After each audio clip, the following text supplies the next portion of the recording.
Tirumala లడ్డూపై చర్చించాల్సిందేనని demand చేశారు వైఎస్ఆర్సీపీ ఎమ్మెల్సీలు.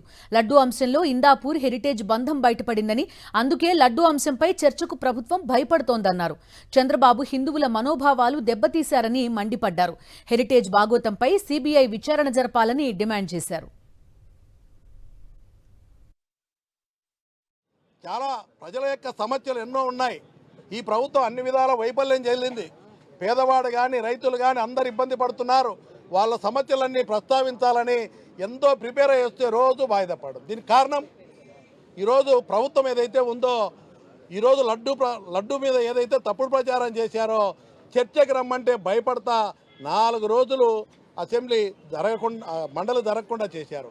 23వ తారీఖు మండలిలో బిజినెస్ అడ్వైజరీ కమిటీలో ఒప్పుకున్నారు చర్చ చేస్తామని. అంతకుముందు ఒకసారి చర్చకు వస్తామని చెప్పి డొంకతిరుగుడు వ్యవహారాలతో దాన్ని జరగకుండా చేశారు.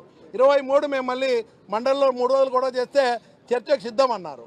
ఈరోజు మనం ఎక్కడ కూడా మేము స్టేట్మెంట్ ఇస్తాము అంటారు. మీరు ఒక్కటి గమనించాలి, 4వ తారీఖు అంటున్నారు.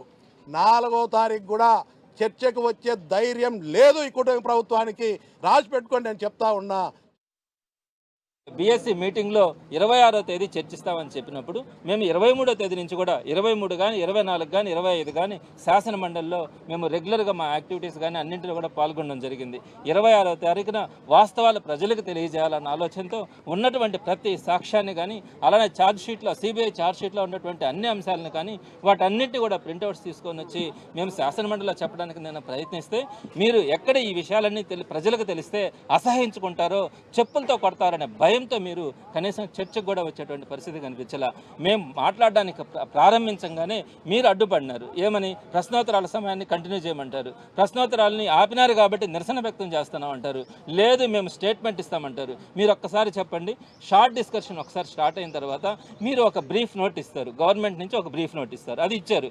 ఇచ్చిన తర్వాత అపోజిషన్ వాళ్ళు మాట్లాడతారు, మీ వాళ్ళు కూడా మాట్లాడతారు. మీ ఇద్దరు మాట్లాడిన తర్వాత గవర్నమెంట్ సైడ్ నుంచి ఆన్సర్ ఇవ్వాలి. ఇది షార్ట్ డిస్కషన్ యొక్క ప్రొసీజర్. కానీ దానికి భిన్నంగా మేము చెప్పాల్సింది ముందు 1 గంట పాటు మేము చెప్తాము, మీరు వినాల్సిందే. ఆ తర్వాత ఓపుకుంటే కూర్చుంటాం, లేకుంటే లేదనే పక్షంలో పరిస్థితిలో నేను మాట్లాడడం కూడా జరిగింది. ఇది సభా సంప్రదాయాలకు ఎక్కడా కూడా ఇటువంటి పరిస్థితులు ఎక్కడా కూడా చూడం. సభనే తప్పుదావు పట్టిస్తున్నారు. మరీ ముఖ్యంగా చైర్మన్ కూడా తెలియకుండానే ఆ టేబుల్ మీదకి స్టేట్మెంట్ ఎలా వస్తుంది, స్టేట్మెంట్ ఫస్ట్ ఇచ్చి తర్వాత చర్చ జరపాలంటారు. అసలు ఇది మన రాష్ట్రంలో కాదు, దేశవ్యాప్తంగా ఎక్కడా కూడా ఈ రకంగా జరగదు. ఎప్పుడైనా కూడా స్టేట్మెంట్ లేకుండా చర్చ జరిగిన తర్వాత మంత్రి గారు స్టేట్మెంట్స్ ఇస్తారు.